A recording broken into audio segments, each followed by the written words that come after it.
Fala pessoal, bem-vindos a mais um episódio de Pod Mercado. Hoje eu tô com um grande amigo que eu não vejo faz tempo. É um cara que eu respeito muito, que cresceu bastante no mundo de recrutamento, de people, o mundo de inovação. Senhor Milton Daré. É nóis, tamo Muito junto. obrigado por estar aqui. O que eu sei sobre o Milton? Um dos cofundadores da Fea Angels. Na verdade, eu conheci o Milton quando eu fui convidado para participar da Fea Angels, depois que eu voltei de Israel, para investir em startups. E de lá a gente fez um curso junto na Fea, de especialização de investimento anjo, acredito que foi com a Lilian. Enfim, a gente sempre teve uma conversa boa. E o Milton é um cara muito legal, ele vai dividir várias coisas com a gente hoje. Também tem um podcast. Milton, de novo, obrigado por estar aqui. E seja bem-vindo. O Milton tem uma experiência muito legal quando a gente está falando de quais são as pessoas certas para estarem nos cargos certos de acordo com uma matriz de talento, uma matriz de competência. Você sabe que o seu mundo é VC, o meu mundo é Private Equity. Então, acho que legal a gente fazer aqui um ping-pong.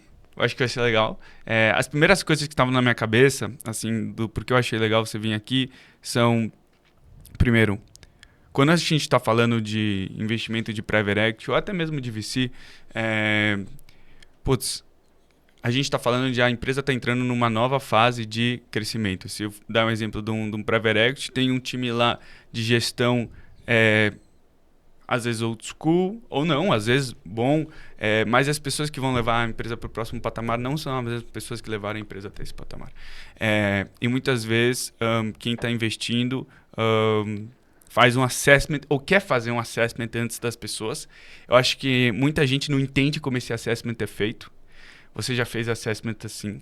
Eu acho que é um know-how muito valioso que seria legal a gente entender junto. Eu tenho certeza que eu vou aprender coisa aqui no processo com você. E também, né, porra, tem um momento, eu acho assim, meio que de filme, eu sempre vi isso, tipo, porque, putz, tem gente que é cortada, né, quando acontecem esses investimentos. Tem gente nova que cai do paraquedas e precisa se adequar na organização, nasce como um peixe fora d'água, por que vão respeitar essas pessoas? Eu sei que eu tô te dando um desafio aqui de falar desses assuntos, mas eu acho que é um bom começo para esse É, papo hoje. você falou de muita coisa aí, isso aí dá um MBA aí em gestão de pessoas e construção de empresas, né? Seja mais consolidadas, né? Quando a gente olha pro Private Equity, está fazendo um reshape aí com outras pessoas para dar mais governança e quando a gente olha para Venture Capital, que ali é bagunça, né? A gente começa a falar assim, Venture Capital é bagunça porque tem muita coisa para ser provada ainda. E quando a gente fala em pessoas, vem muita coisa na cabeça quando a gente vai contratar, né?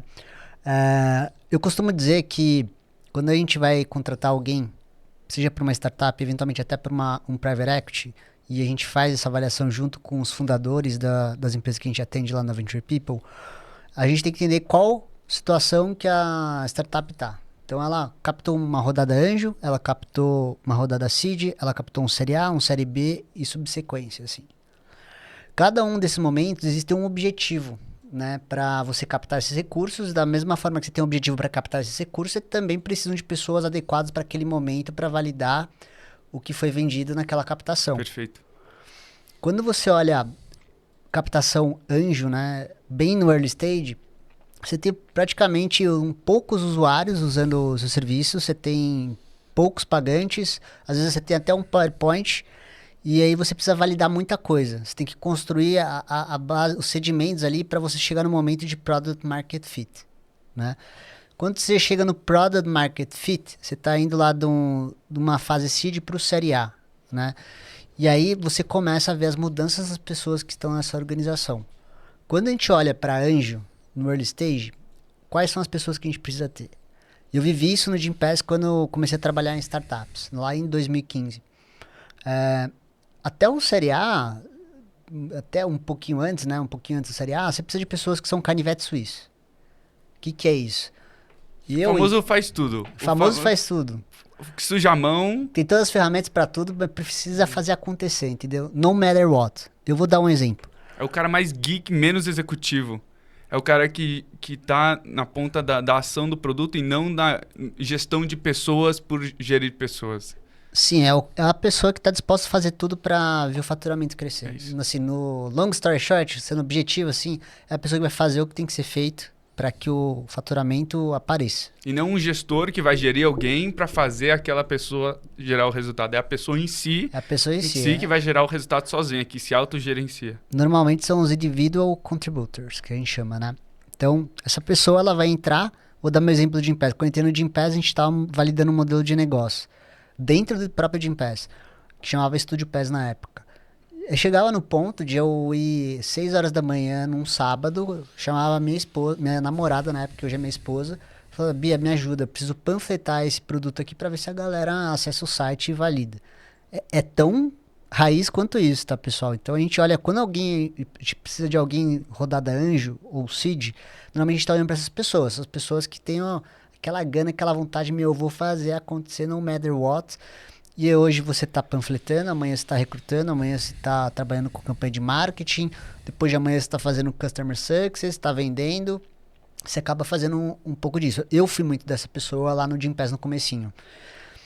Então esse é o profissional que a gente precisa conscientizar os nossos clientes, que é o que ele precisa quando ele está muito no early stage. Isso no começo. No começo. E aí vai maturando, vai tendo rodadas maiores, fundos de VC maiores, ou até um private equity entra no cenário e aí a coisa meio que muda. Vai mudando paulatinamente. Então, por exemplo, saiu do anjo, você foi para um seed, né? No seed, você já está faturando, mas você tem que validar o product market fit para preparar o terreno para começar a escalar no série A para frente, né? Então, no seed, você vai ter que ter uma pessoa que tem esse grit, né, que eu falo, essa gana do empreendedor, do individual contributor, mas que consiga preparar o terreno para ter processo, né? Não que essa pessoa vai implementar o processo, mas que ela vai deixar algumas coisas já pré-validadas, né? Normalmente, o que a gente vê é empreendedor de startup em fase seed falando assim, Milton, eu gostaria de contratar pessoas que já passaram por uma startup de série A e série B, porque elas já têm o playbook do que funciona em empresas mais maduras, para antecipar aqui para mim, para preparar para a próxima rodada. Perfeito.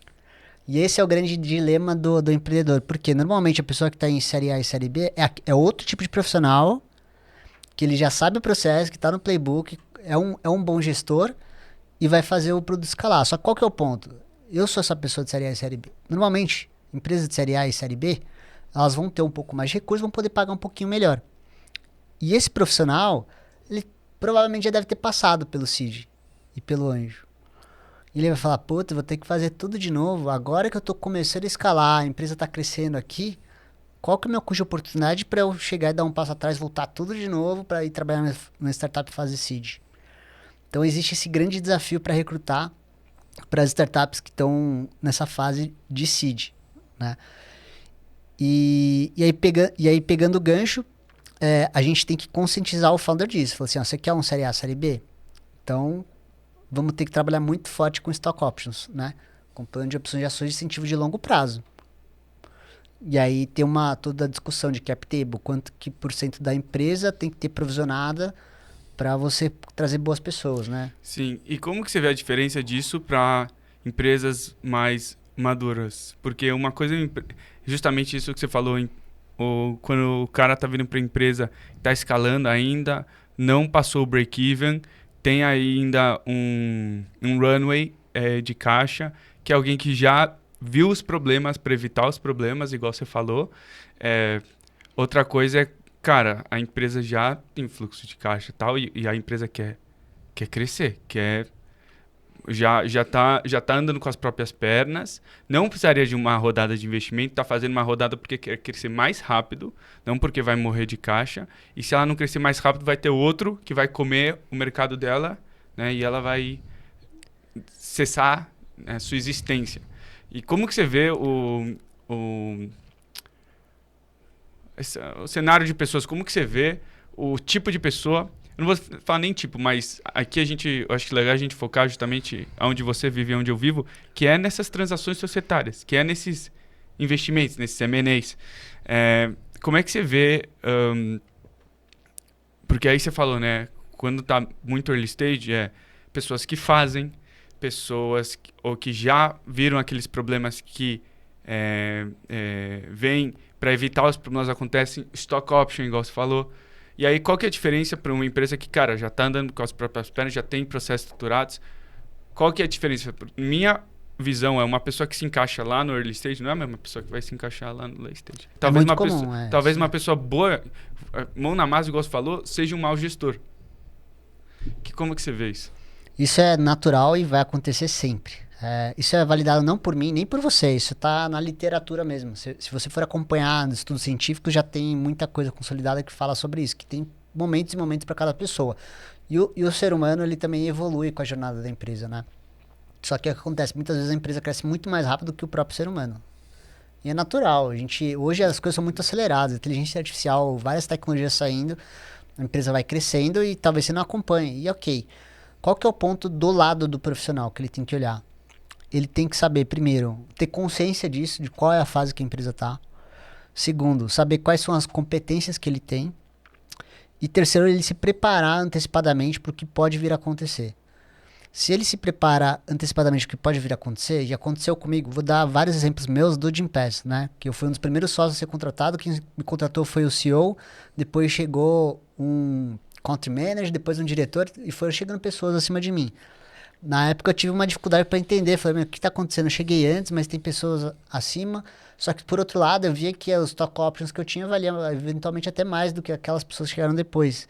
Só que aí é aquilo que a gente está conversando. Eu não tinha as competências para suprir aquela demanda, aquele curto prazo para o Gympass. E essa maturidade faz toda a diferença. Por quê? Você pode aceitar essa situação e se adaptar ao contexto e falar, ok, eu não sou a melhor pessoa, que venham mais pessoas para somar.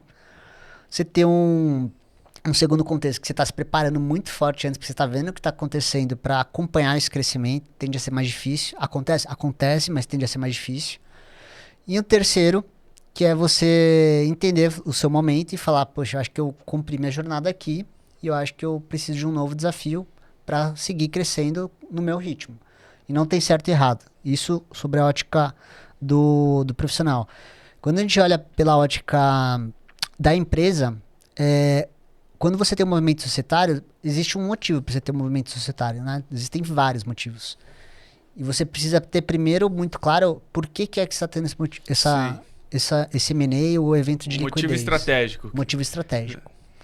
Exato. Que no meu mundo é consolidação tutorial, no seu mundo vamos acelerar esse crescimento, ou no meu mundo não temos sucessão, vamos vender, no seu mundo vamos passar aquele competidor ou vamos entrar naquela vertical.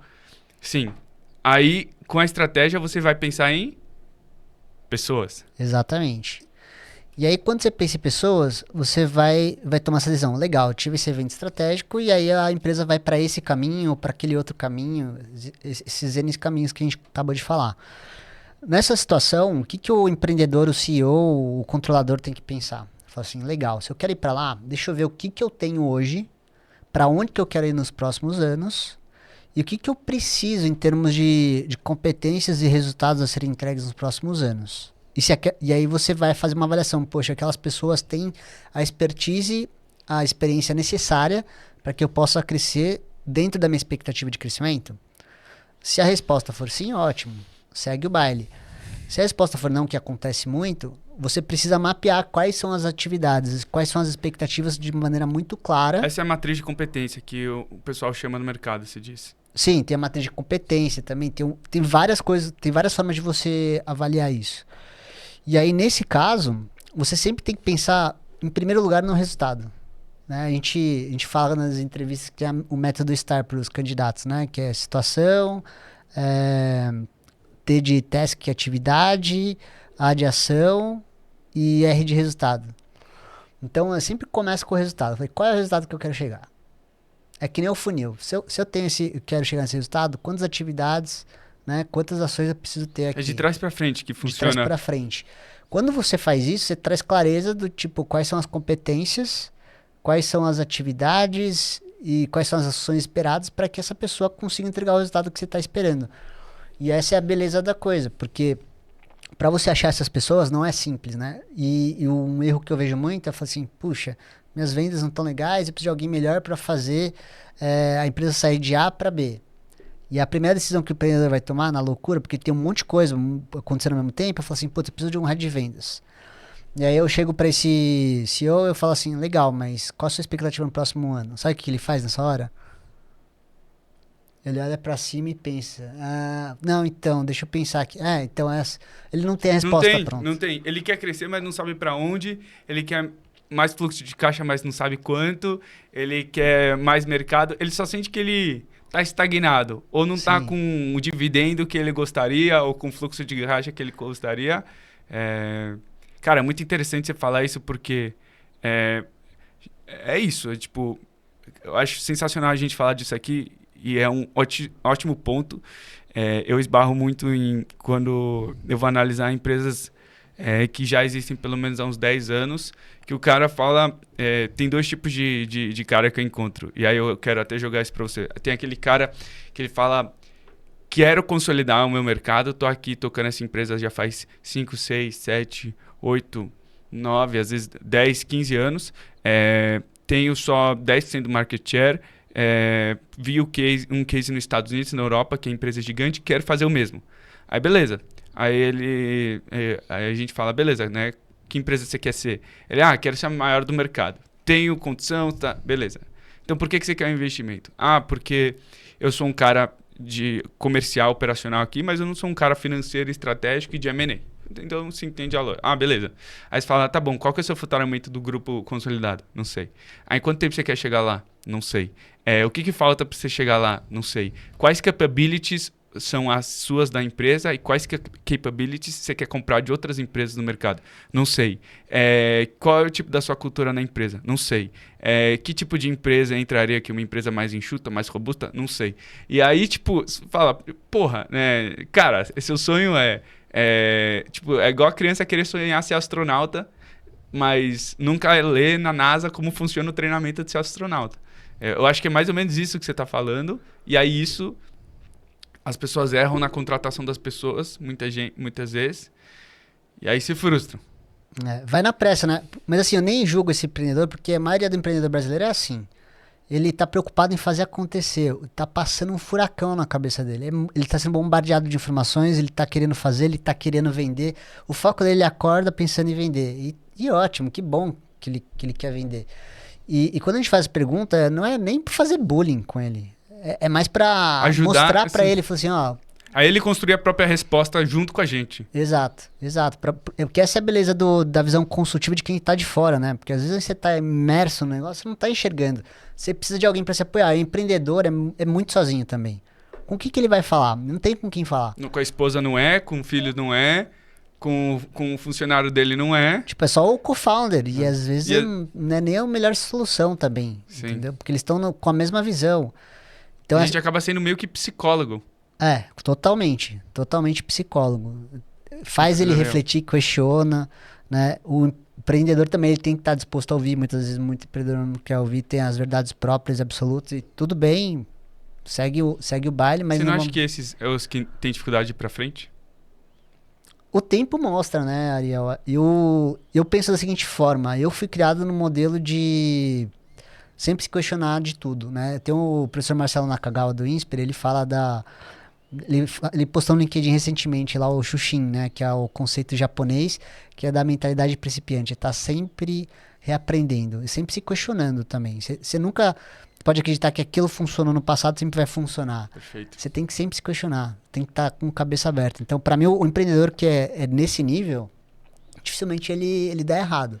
Ele sabe parar quando tem que parar e ele sabe achar as avenidas de crescimento, né? Agora, quando você vê alguém, não, é esse o caminho, funciona assim, por exemplo, putz, eu só aceito trabalho remoto, né? Eu só aceito trabalho presencial. Os dois estão errados. Sim. Né? Tem aquela frase, já ouviu? Just the paranoid survive. Só os paranoicos sobrevivem. Depois, eu não lembro quem falou a frase, não sei se você lembra. Mas é isso, eu sinto a mesma coisa, de tipo, Fala, nossa, minha empresa é muito foda. Eu vou dar um exemplo de um setor. Eu acho legal ter exemplos de setores que a gente vê na realidade. Eu tenho curiosidade de escutar os seus. Eu vou dar alguns exemplos aqui para você. Revenda e distribuição de software. Não é a empresa que fabrica, é a empresa que revende e distribui. O setor cresceu muito no Brasil, só que entrou uma onda de SaaS. Antes tudo era on-premise. Entrou uma onda de SaaS. Cara, hoje muitas vezes você não precisa de alguém que instala a coisa lá. Você precisa de alguém que seja a sua força de vendas e tal. Esse business vai parar de existir? Não, mas vai ser transformado pra caramba.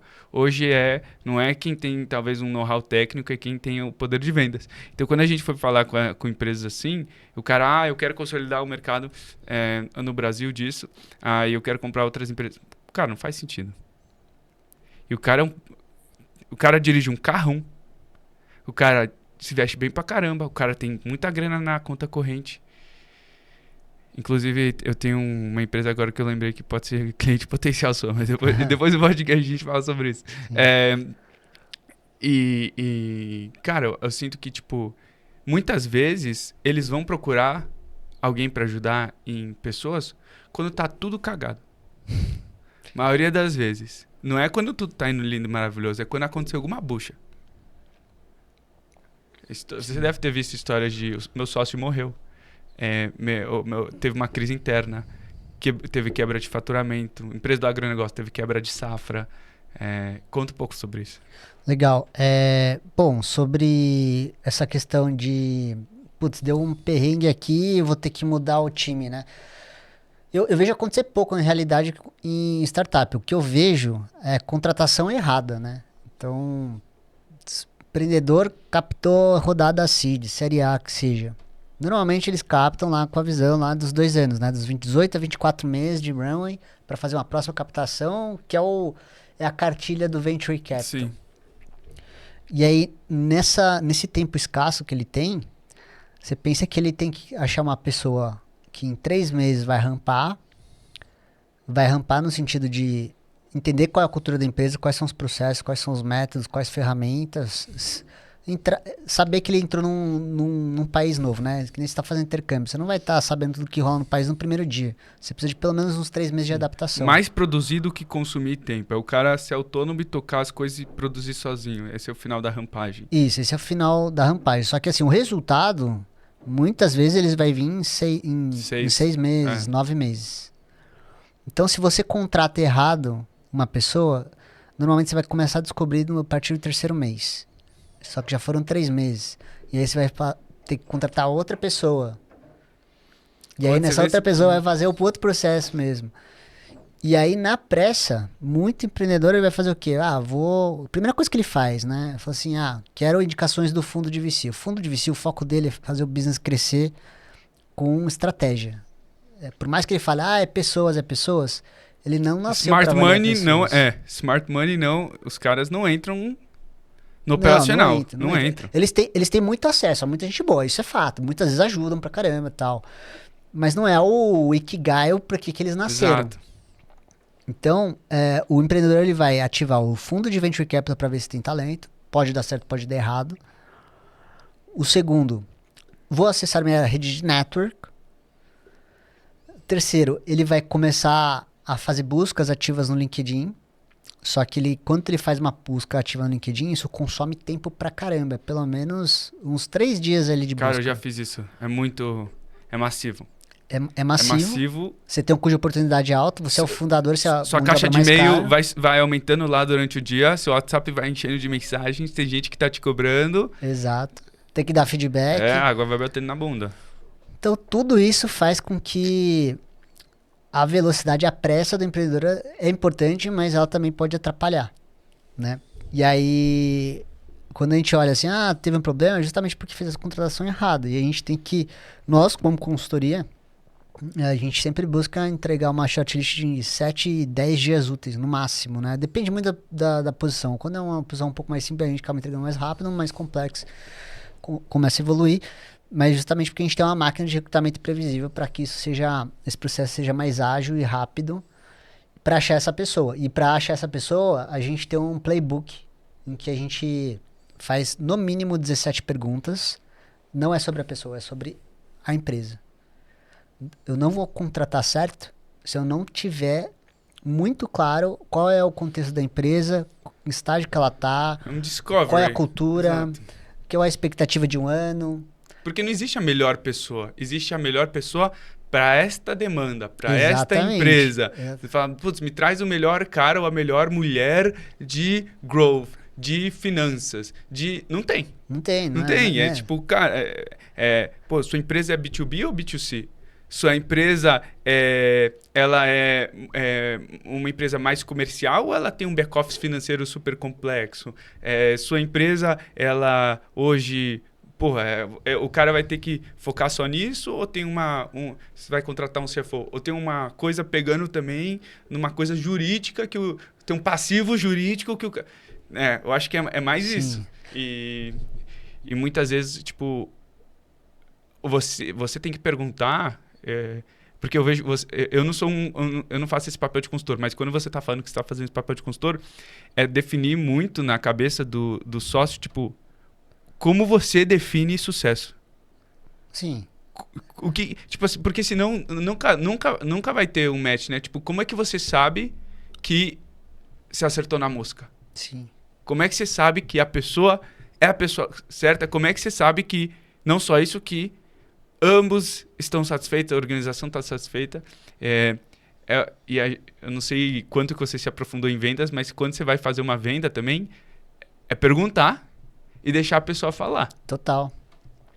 O meu trabalho é de vendas no final do dia. Ele não é recrutamento. Recrutamento é vendas, na prática, né?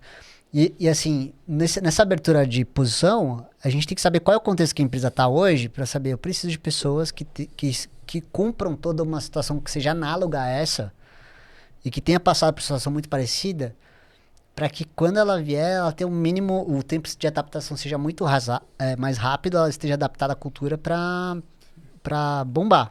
Sim. E então, assim, nosso recrutamento ele só dá certo devido às perguntas que a gente faz. As perguntas são as coisas mais importantes que existem numa venda. Primeiro para quem vai contratar. Porque quem paga pela contratação é quem está contratando, a empresa. Sim.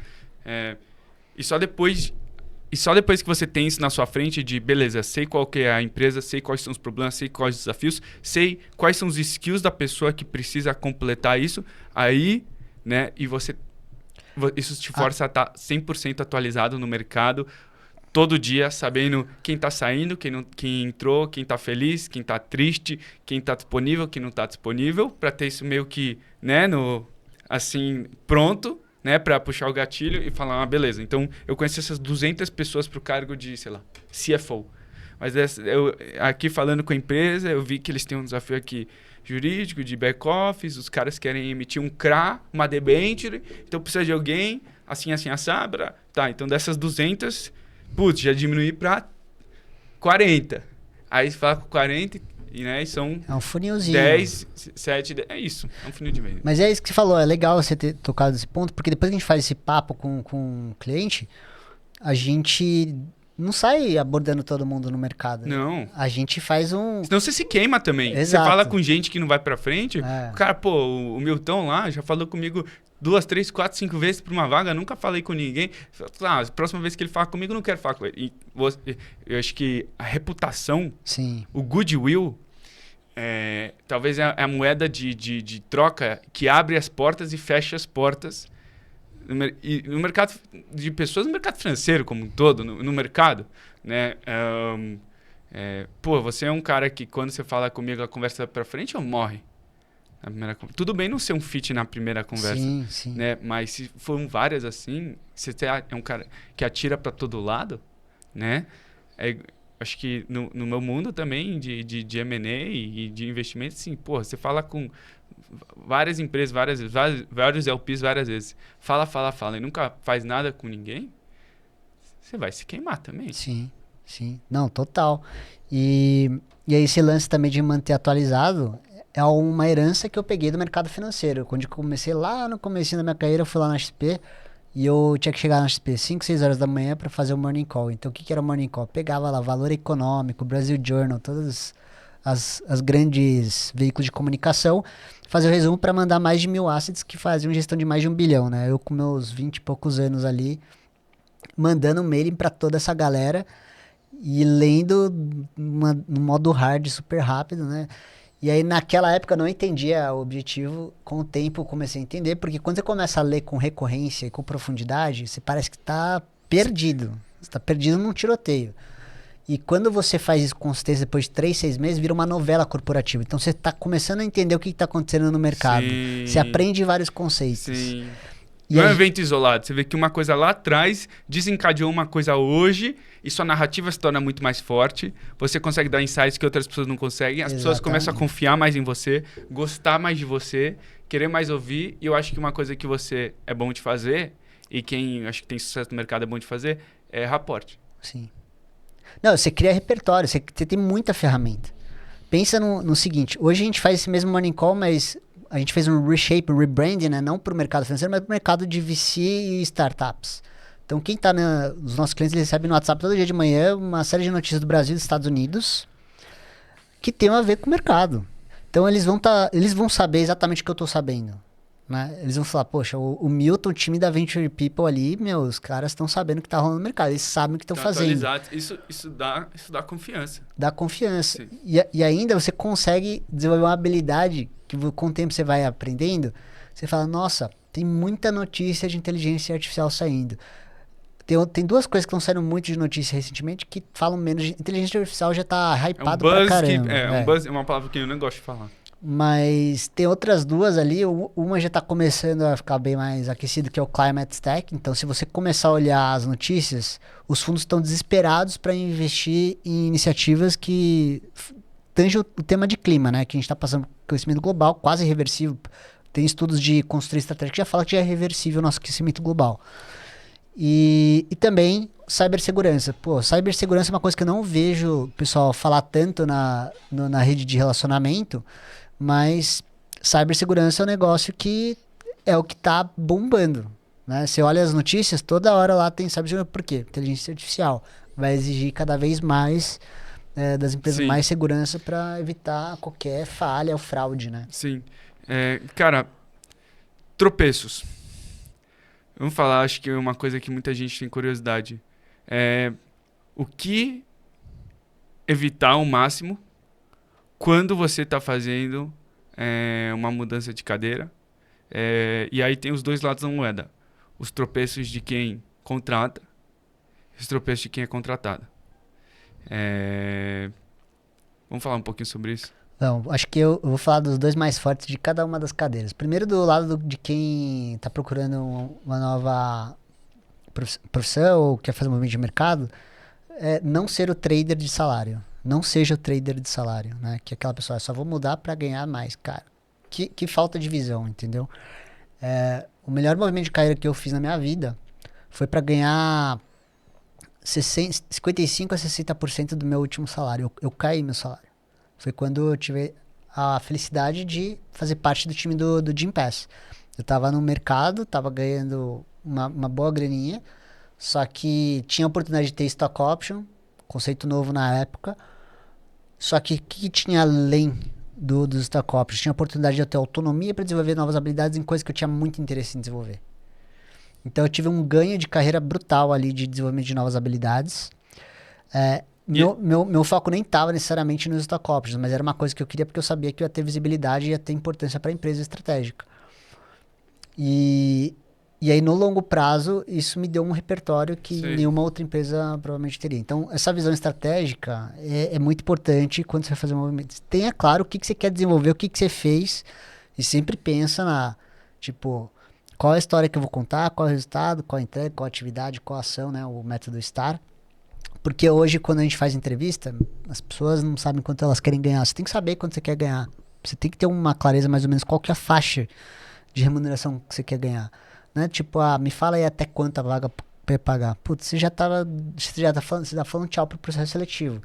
Porque você tá passando, qual a mensagem que você tá passando pro recrutador? Fala assim, meu motivo é grana. Beleza. Então, putz, não sei se nem eu quero trabalhar com você. Se é um cara que você vê a vida dessa forma, não sei se é o que eu quero para minha empresa. Né? E o legal de que você falou tem pessoas que são muito curto prazo. Eu também, igual você, eu não julgo as pessoas, porque tem gente que tá apertado de grana, tem gente que tá endividado. Mas Você ir por skills e por coisas que você gostam vai fazer a sua experiência valorizar mais e subir mais do que a escadinha de salário com o skill e stack que você tem subiria. Então Sim. você pula de patamar porque você foi num lugar complementar o que vai desenvolver ainda mais as habilidades que você já tem. Você vai se tornar uma pessoa ainda mais valiosa lá e indo nesse approach que você falou, é uma coisa exponencial de remuneração. E na escadinha de salário pode ser uma coisa linear ou até né? Sim. Meio que achatado. Sim. Tem, assim, não tem certo e errado para essas coisas, né? Acho que o que eu tô colocando é uma maneira de uma ótica, visão empreendedora, né? Mas, que nem você falou, tem muita gente que está endividada, precisa da grana e que não topa esse crescimento exponencial, que quer ir numa... Mas tem isso claro, entendeu? Bons executivos também. Eu conheço bons executivos que também têm essa visão. Exato. Não querem empreender, falam, não quero empreender, eu quero trabalhar numa organização, quero trabalhar... Esse é o meu perfil. Tem gente que fala, não quero empreender, e são pessoas incríveis, não são piores. E também tem essa visão. E as empresas precisam desse profissional também, né? Sim. No final. Então, esse é o primeiro erro de quem está sendo contratado, pensar só no salário. Qual que seria o segundo? Eu vou falar agora o segundo, mas numa ótica da empresa. Peraí que eu esqueci, cara. Tava na ponta da língua aqui. Depois a gente corta. Edita, sem problema. O salário, empresa, qual que era o principal erro? Tem vários, mas tinha um que era foda.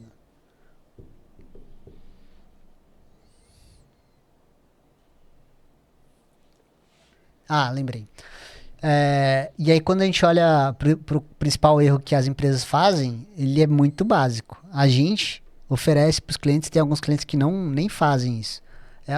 É tão simples quanto fazer o reference check.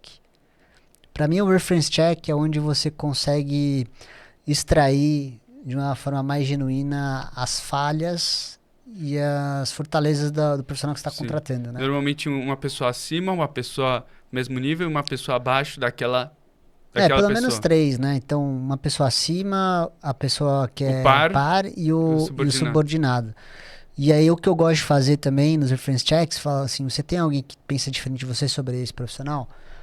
E aí, às vezes, fala assim, putz... Calma aí, deixa eu entender. Você tem aqui o X que está sendo entrevistada. Aí, você fala com as 3 referências da pessoa e você está falando com uma das referências que você falou. Você pergunta não para o entrevistado, mas para a referência. Você falou que ele é super legal, porque normalmente as pessoas mandam as referências que, tipo, as 3 pessoas que elas pensam são o chefe que mais gostou de mim, o par que mais era minha amiga e o subordinado que mais era, né? Aí você chega para essa pessoa, só para entender o que você falou, você chega para essa pessoa e fala... Você conhece alguém que pensa diferente de você? É isso? Você conhece alguém que pensa diferente de você em relação a essa pessoa? Fala, putz, conheço o Joãozinho. Pô, eu posso falar com ele? Que aí você dá o pulo do gato, entendeu? E isso é uma das formas que eu gosto. E outra forma também que eu gosto de fazer é o NPS. É o NPS do candidato. O que é o NPS do candidato? Eu chego pro Ariel e falo, Ariel, o Milton, né?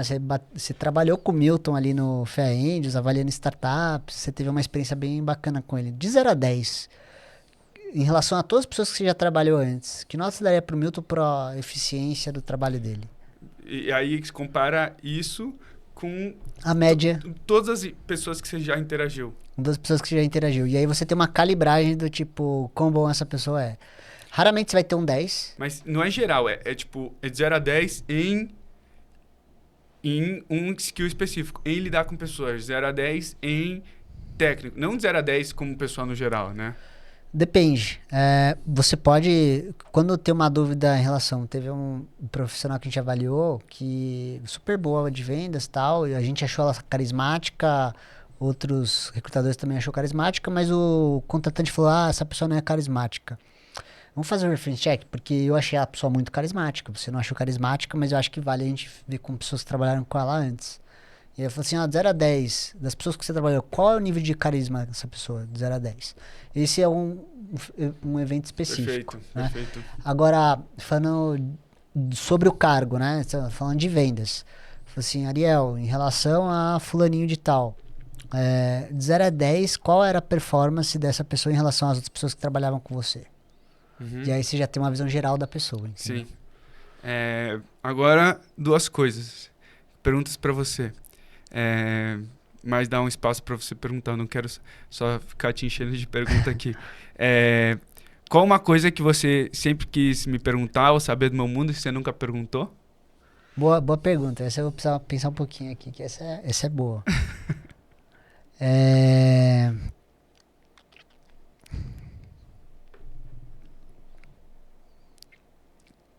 Qual foi a maior cagada, se é que pode falar essa expressão, cagada que você já viu acontecer na sua frente de um cliente num evento de M&A e liquidez? Não precisa falar o nome do cliente. Maior cagada. Pergunta difícil essa. Super.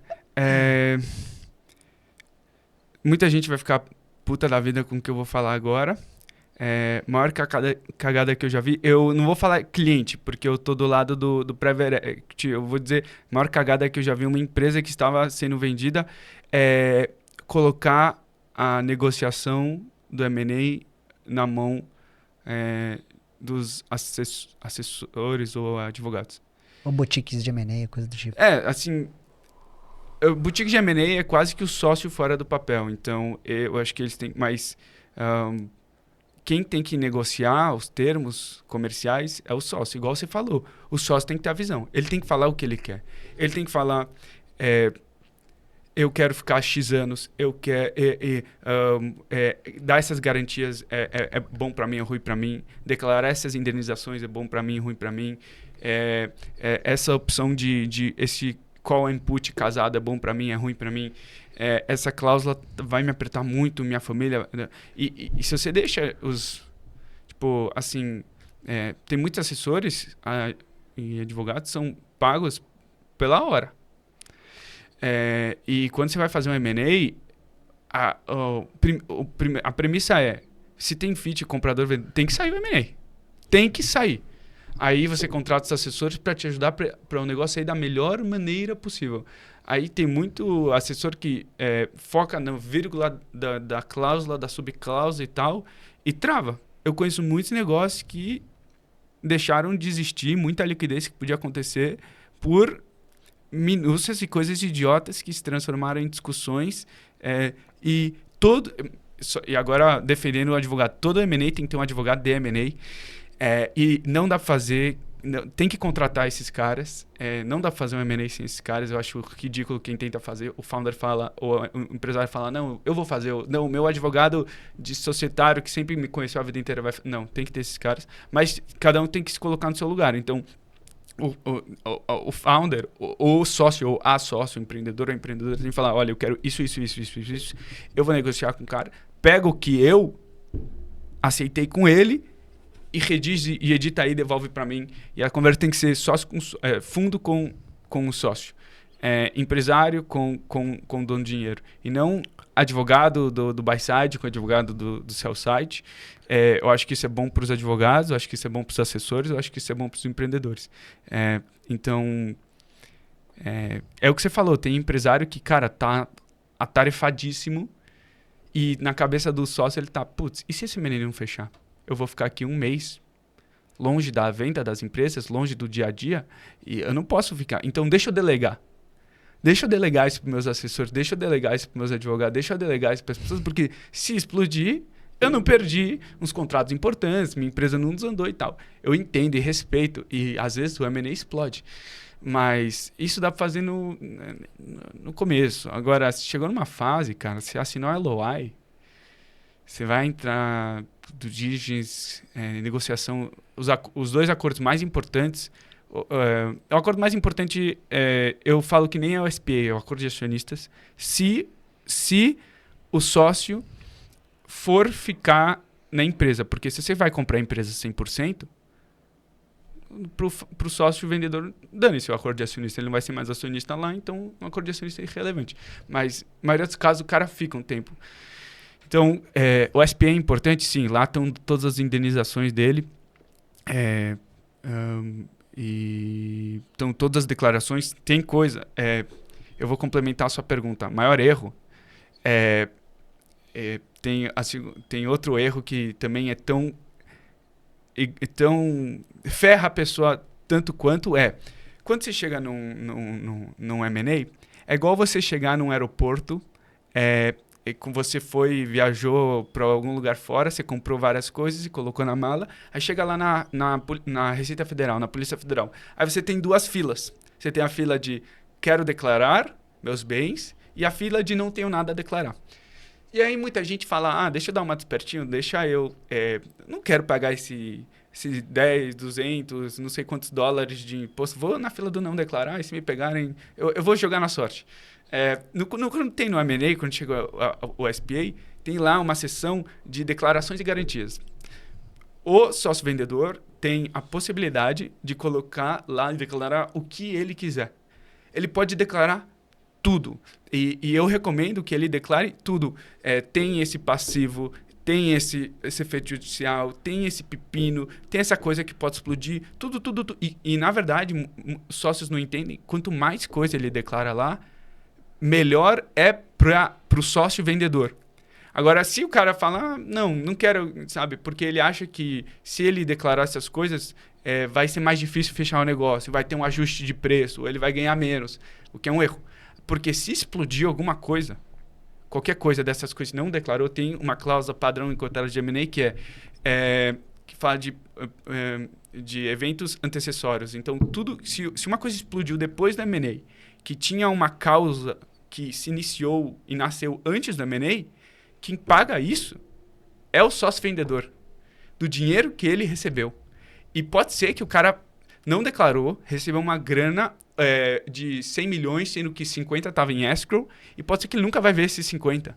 Mas se ele tivesse declarado, talvez ele ganharia 90 milhões e tudo que está na escrow iria para ele. Ele não perderia nada. Então, é muito louco isso. O empresário brasileiro, eu não julgo também. Tem gente que faz M&A, infelizmente, finge que vai fazer um M&A só para descobrir coisa do concorrente.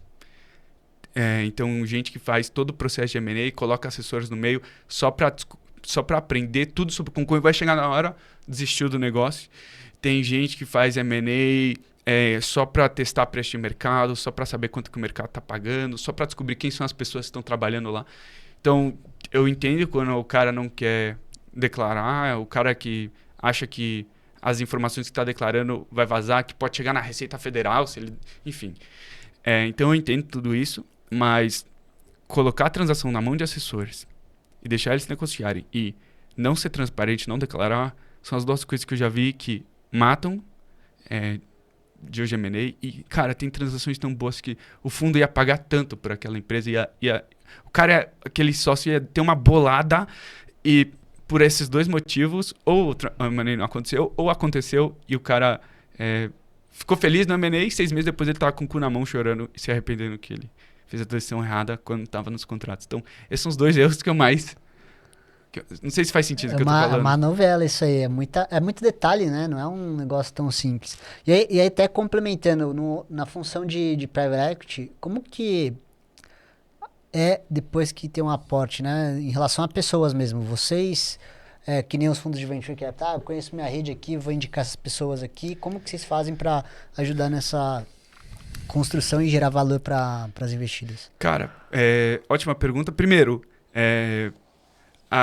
tem fundos e fundos de private equity. Tem private equity mais mãos na massa e tem private equity que quase se assemelham a um VC. Que a diferença de VC e private equity vai comprar a empresa mais madura, vai ter uma porcentagem maior, normalmente 40%, 45% para cima, 50%.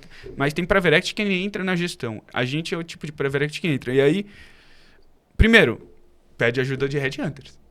Pede ajuda de empresa de contratação. Aí que um Milton da vida entra em cena. Né? Então, essa é a primeira coisa. Tipo, cara, ou antes disso, antes do M&A, a gente fez um assessment comercial, a gente entendeu o mercado muito bem, a gente entendeu as alavancas de valor e tal, só que a gente precisa entender quem na empresa vai sair e quem vai ficar. O private equity é o melhor para fazer isso? Não, não é. Precisa de um assessment de people. Precisa de uma empresa de consultoria de RH para fazer esse assessment. O private equity, vou internalizar.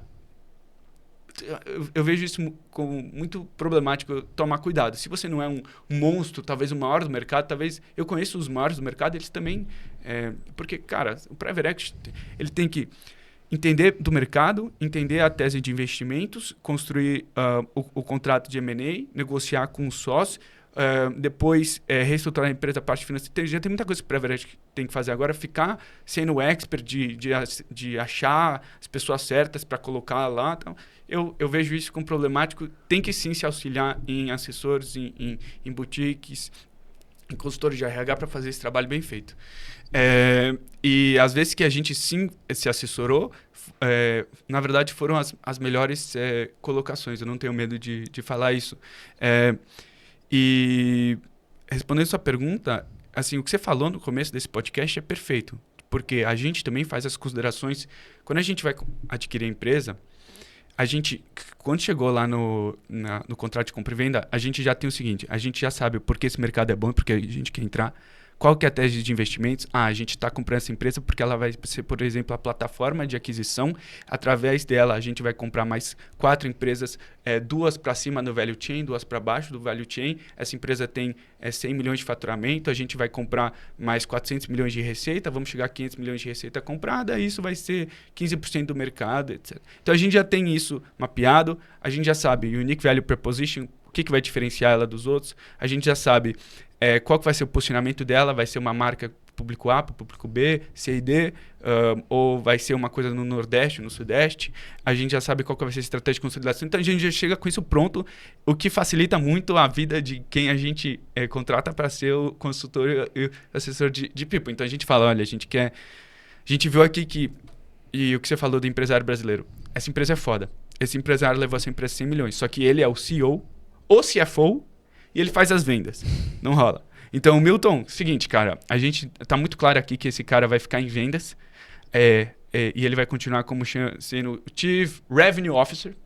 A gente precisa de um CFO e ele vai ficar como chefe de vendas e CEO por 6 meses, mas depois de 6 meses a gente também precisa do CEO. A gente vai promover alguém aqui da empresa para ser o CEO, a gente vai contratar um CEO de mercado ou trago alguém do fundo para ser o CEO? Então, essas conversas a gente tem com uma boutique de recrutamento. O assessment é feito. Não, precisa contratar um CEO, esse cara, beleza. Então, aí pode falar, olha, aqui dentro do fundo tem alguém que pode ser CEO, aí essa conversa é junto com o Milton, e aí fala, ó, esse cara aqui pode ser um CEO, mas ele pode trabalhar junto com o sócio vendedor durante 6 meses, enquanto o sócio vendedor é o chefe de vendas, mas esse cara ele vai ter que sair. Ele vai virar um diretor de FP&A. E aí a gente sabe que daqui 6 meses a gente vai precisar contratar um CEO. E é muito rápido, porque, cara, a gente comprou a empresa, 1 ano depois a gente está comprando mais uma. E aí não é o CEO de uma empresa, é o CEO de um grupo. E então, tem uma dança das cadeiras muito rápido. Normalmente, quando a gente está falando de contratar pessoas, a mesma lógica que você falou do Venture Capital, de tipo, uma empresa seed, que é alguém de uma Series A, Series B, aqui quando a gente está fazendo investimento e consolidando, tipo, cara, essa empresa nunca emitiu um CRA, uma debenture, um LLC, eu preciso de alguém que já fez isso. Se for um CFO, eu preciso um CEO, eu preciso de alguém que já integrou 2 empresas. A gente vai falar de um CMO. Eu preciso de alguém que já fez integração de ERP, ou já fez troca de ERP, ou já implementou um Analytics do zero de uma empresa que não tinha Analytics porra nenhuma, tinha um whiteboard assim de lousa. Então, esse conceito que você falou de startups, de tipo, precisa alguém que já passou por isso para vir aqui fazer isso, é o mesmo conceito pra gente aqui. É o mesmo. Acho que só são... um manual, né? É um manual. Então, acho que essa lógica de tipo que você falou, deixa eu fazer o assessment, deixa eu conhecer a empresa antes de eu ir procurar gente no mercado. Ou deixa eu trazer pessoas que já fizeram isso antes para fazerem isso aqui. Ou deixa eu saber quais são as motivações dele.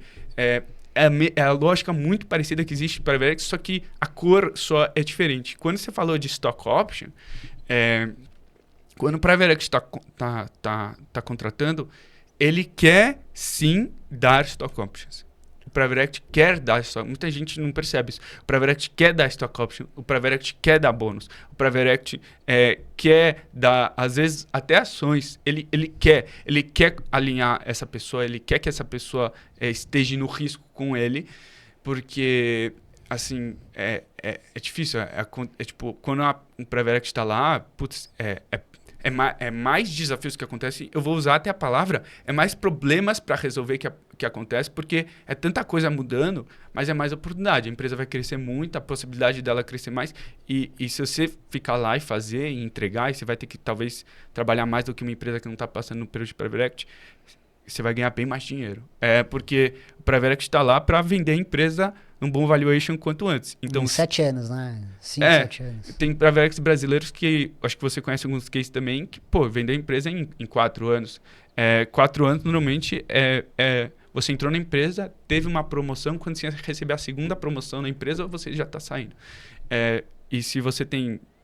E, tipo... Isso não é empreender mais. Isso é ser um executivo que entra no risco. E tem muitos executivos que falam, não, eu quero saber quanto é o meu fixo, eu prefiro... E eu respeito, já é casado, já tem família. A época da montanha-russa já passou. E quando você chega pro cara e fala, você vai ganhar 5 vezes mais se esse valuation se... Mas aí tem o se, né? Se esse valuation se concretizar, se esse plano de negócio acontecer, se a gente integrar bem as empresas. Então, tipo, é uma perspectiva... É muito menos risco do que um stock option numa startup, porque a startup pode não existir daqui a um ano. Essa empresa, mesmo que o plano de negócio seja ruim, ela vai continuar existindo, porque ela já é grande, já tem fluxo de caixa. Então tem menos risco, tem um upside maior, mas tem esse C. E aí, uma coisa que eu senti, que eu me surpreendi a primeira vez que eu fui fazer, eu pensei que todo mundo ia falar, quando você chegasse para alguém e falasse, olha, tem essa oportunidade, Milton, conta aí pro mercado que tem essa oportunidade. Eu pensei que, cara, ia ter fila de gente, por incrível que pareça, tem muitos executivos que qualquer risco que tenha alinhado lá, não. Tipo, ou é o cara que você falou que mergulha na startup, ou é o cara que quer o fixo dele e bônus, não quer stock options, não quer ação. Achar o meio termo de alguém que é sênior, é executivo e tal, mas também quer um pouco de stock option e ação. Não precisa ser o cara que vai entrar na startup, mas ter um meio termo desses dois, cara, eu acho que esse tipo de executivo tá em falta hoje no Brasil. Não sei como que você enxerga isso. Eu acho que eu tenho certeza que é muito relacionado com a educação que a gente tem das pessoas aqui no Brasil. A gente ainda é uma cultura muito incipiente no empreendedorismo. A gente vai falar de empreendedorismo a partir de 2000, 2010. Fundos de Venture Capital estão de 2010 para frente. Muitas vezes a gente fala com um executivo que não sabe o que é conceito de stock option. A gente tem que fazer esse letramento do profissional, porque nas faculdades, por exemplo, eu não lembro de ter visto o conceito de stock options olhando para employee, né, para colaborador. Não tem. Você não é educado para isso. Você vai aprender on the go e muitas vezes você vai aceitando o que o empregador está falando e às vezes o empregador pode estar com segundas intenções e nem te dar a real de qual que é o benefício ou não. Então, acho que existe um papel muito importante de educação para a gente poder mostrar para esses profissionais que, peraí, você está com uma ótica muito fechada, que é aquilo que eu te falei, da mentalidade de Xuxim lá, né? Sempre se questionar das verdades absolutas. Então, é sempre você falar, poxa, mas por que você pensa assim? Por que você não pensa diferente? Qual que é o pró e o contra? O que você está deixando? Mostrar para essa pessoa, abrir a janela, porque às vezes ela está com... É o Homens das Cavernas lá, dos filósofos, né? Que a gente fala, que tem um homem da caverna que vê tudo pela luz, né? Que bate na sombra e vê a sombra só vê a sombra e nunca sai da caverna para ver o que está acontecendo. Então é muito... A gente fazer esse colaborador, esse executivo, falar assim, peraí, vamos tirar você da caverna para você ver qual que é real de fato. Você acha mais fácil mudar as pessoas e mostrar a luz para elas? Ou já falar com quem já tem essa consciência? Porque, cara, mudar pessoas é uma coisa difícil. É difícil pra caramba. Não, assim, muito mais fácil é já pegar uma pessoa que já tá no esquema, entendeu? Que já tá habituado, já viveu isso. Isso ela já tá mais letrada, já passou pela jornada.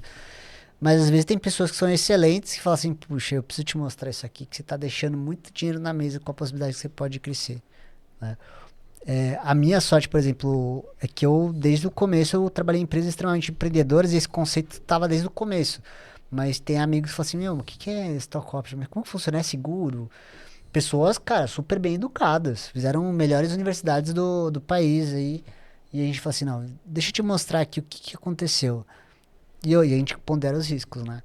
É que eu acho que o pessoal ali olha tanto pelo curto prazo, porque a gente é uma cultura brasileira de curto prazo, porque, enfim, todo o contexto brasileiro, né? A gente teve inflação alta durante muito tempo, um dos nossos pais tinha que fazer a compra do mês, né? Não podia deixar para depois, porque a inflação comia tudo, então era tudo dinâmico e matar um leão por dia.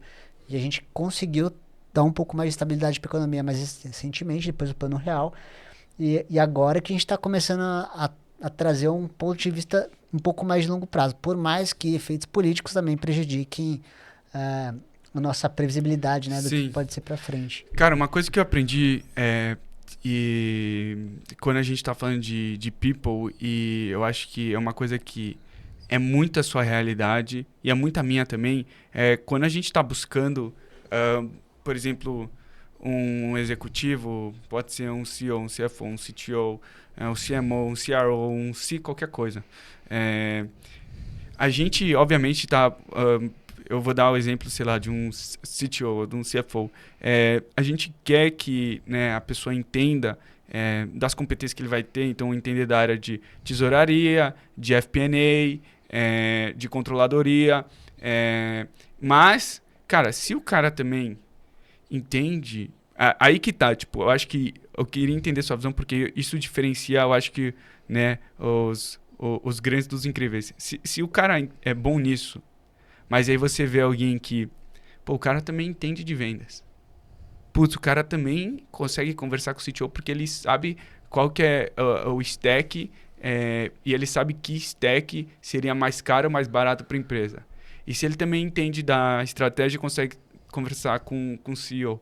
E ele também entende de planos de procedimento. Tipo, esse cara, você vai falar, não vou trazer ele para ser um CFO. Ele vai ser um CFO, vai ser um CFO foda, mas se acontecer uma coisa um dia com o CEO, ele pode assumir. Ou se tiver, sei lá, eu sinto que essas pessoas que se têm o interesse ou se importaram em aprender coisas que não têm a ver com a área delas, pode ser visto por muita gente como um perca de tempo, porque eu acho que, igual você falou, essa concepção do brasileiro, assim, além de ser curto prazista, o brasileiro eu sinto que tem essa cultura de especialização. Você vai fazer medicina e se especializar e ser um médico do joelho, do ombro e beleza. Ou você vai ser o advogado corporativo de uma lei de imposto. Mas eu acho que quando a gente está falando de pessoas sêniores em empresas, que é o seu mundo, eu queria entender também como que você vê outros, mas eu vejo que se o cara sabe o trabalho dele bem, e talvez eu vejo outro candidato que talvez saiba fazer planilhas melhores do que aquele CFO, mas esse CFO tem uma complementaridade para outras áreas, eu valorizo muito mais esse cara. O que você pensa sobre isso? Simplificando um pouco do que você trouxe, eu chamo isso de curiosidade. Então, na verdade, o que bons CEOs e bons empreendedores querem, pessoas que sejam curiosas. Vou chegar amanhã no escritório, falar, Ariel, você é o Ariel de finanças. Ô, Ariel, tudo bem? Sabe como que tá as vendas? Sei sim, eu falei com o João aqui, cara, as vendas estão com tudo. Mas você tinha que saber daquilo? Não, mas por quê? Porque você proativamente se manteve atento ao que está acontecendo no ecossistema. Por que você quer saber sobre o ecossistema? Porque provavelmente você quer crescer. E para crescer, você tem que saber para onde que a empresa está indo.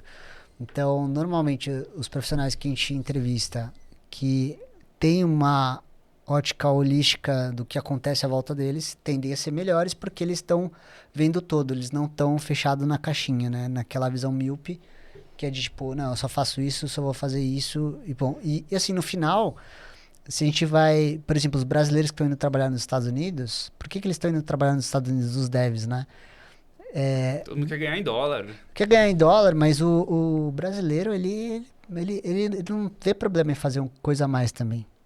Acho que tem a lance de especialização, mas se passar mais coisa, ele vai pegar e vai absorver. O americano não, eu fui contratado por isso. Se fugir da contratação, vamos rever meu contrato. Né? Então, a gente tem os ônus e bônus da cultura brasileira, né? A gente costuma falar mal da cultura, de síndrome de patinho feio, mas brasileiro, para mim, tem um potencial ridiculamente top, ridiculamente top. Só que a gente se boicota para baixo. Sim. Né? Última pergunta de hoje. Você é um assessor de sócios, de empreendedores, de acionistas para contratar pessoas e muitas vezes você precisa trabalhar em paralelo com assessores de M&A, boutiques ou advogados de M&A. Como é que você enxerga eles? Você ganha, por exemplo, acho que uma porcentagem do salário anual quando você contrata. Não sei se é 10%, 20%, um terço. E esses assessores, eles têm um fixo bem baixinho e eles têm um bônus, um variável sobre o valor da transação de M&A. Às vezes os interesses estão alinhados, às vezes eles estão divergentes. Às vezes, quando a empresa está passando um momento, às vezes a solução é um M&A, ou às vezes a solução é contratar uma pessoa e não precisa fazer um M&A. Como que você vê, como que você se relaciona, como que você enxerga esse mercado no Brasil? Como que você se relaciona e como que você enxerga esse mercado no Brasil? Bom, vou falar um pouco não sei se entendi muito bem a pergunta, mas se a gente pega os boutiques de M&A, as escritórias de advogados, todos esses stakeholders que contribuem com o movimento de liquidez de uma empresa, eles são parceiros de nós, recrutadores, né? De headhunters e assessores para a construção de times. Muitos dos nossos clientes vêm, inclusive, de indicação deles, né? E aí, quando a gente olha qual que é a decisão de tomar se assessor ou não, eu sempre tento refletir na ótica do empreendedor, né? Eu sou empreendedor. Qual que é a minha dor? A minha dor, ela vai ser resolvida pontualmente. Então, eu acho que o caminho ideal para esse empreendedor é usar esses assessores. Agora, não, é um problema recorrente. Então, eu vou contratar alguém internamente para fazer o M&A para mim, entendeu?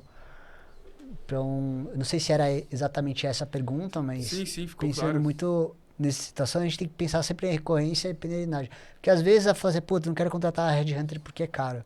Mas quantas vezes vai ter que vai contratar gente? Quantas vezes você vai precisar? Uma vez? O famoso barato sai caro. Você vai contratar uma pessoa porque depois a pessoa não vai ter muito trabalho. Sim. E uma coisa que você falou, que eu acho legal a gente fechar cara, o tempo é mais valioso que o dinheiro. O tempo, e para uma startup ou para uma investida de Private Equity, você tem o seu run, você tem o tempo da sua tese, o dinheiro você pode levantar mais. Você pode pegar um empréstimo. O tempo que passou, então toda a decisão que você tomar que vai evitar você perder tempo, tendo as pessoas erradas ou a execução errada, mesmo que custe um pouco mais caro agora, você vai estar salvando um ativo mais valioso que tem, é o tempo de execução da criação de valor daquela tese, que o equity que está sendo construído no tempo é aquele conceito, né, de básico de finanças, que é o valor do dinheiro no tempo, que a sua taxa de retorno das atividades que você está fazendo na empresa é maior do que o seu custo de capital hoje, então o seu tempo é o seu ativo, quanto mais tempo passa, mais valioso o ativo que você está construindo. Então, empresários veem, não quero pagar um headhunter. Não quero pagar um assessor. E eu estou falando da ótica do Private Equity, não estou falando da ótica do assessor. E eu vejo empresários fazendo isso e chega com uma empresa toda fodida e isso leva, enfim, isso leva a um valuation menor, mais problemas, mais pepinos. Sim. E então, acho muito legal. O pessoal, o Milton também tem um podcast, como é que chama? Venture Fellows. Venture Fellows. Recomendo. O Milton, fala um segundo da sua empresa para a gente fechar. Fechado. Bom, eu vou falar de duas, tá? Tá. Primeiro eu vou falar da minha empresa, que é a Venture People. A gente é uma consultoria de recrutamento de seleção especializada em startups, principalmente aquelas que estão em fase seed para a série A.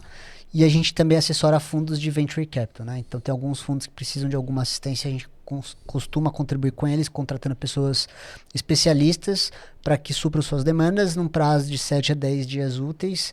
usando toda essa metodologia que a gente acabou conversando aqui com o Ariel, se quiser encontrar a gente, bater um papo com a gente, no LinkedIn é Milton Daré, ou então pode entrar no nosso site que é www.venturepeople.com.br. Show.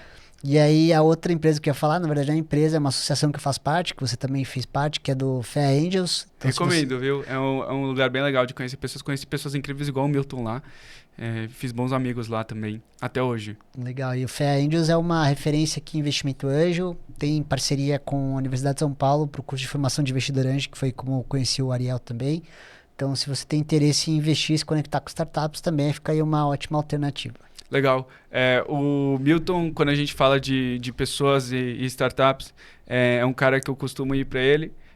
O meu mundo é Private Equity, são mundos complementares. E eu acho que esse é um podcast que a gente fez que as pessoas vão ter que reassistir 1, 2 ou 3 vezes. A gente falou muita coisa aqui. Milton, super obrigado por vir. Muito legal ver você aqui. E é uma ótima desculpa para te rever. Sim, o Milton mora perto daqui.